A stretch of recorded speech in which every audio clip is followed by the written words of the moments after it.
taong 1632.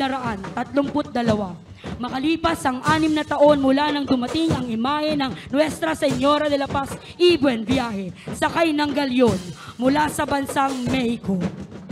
Sa magkakaibang taon, ang simbahan ng Antipolo ay paulit-ulit na pinsala ng matinding pagyanig ng lindol.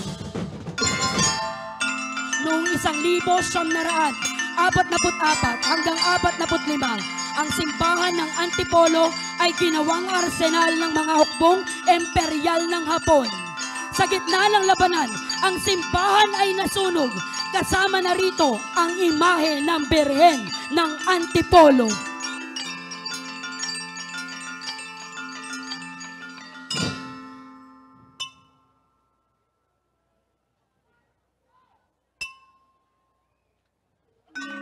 Taong 1954, makalipas ang ilang pagguho at pagkawasak, na kumpleto ang pagbuo ng makabagong disenyo ng simbahan ng Antipolo at kinilala ang simbahan bilang pambansang dambana dahilan upang tumibak ang pananampalataya ng mga Antipoleño.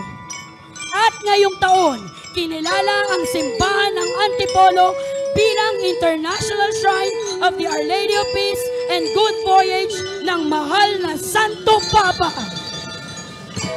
Ating ipagdiwang ang tagumpay ng Antipolo sa buong mundo.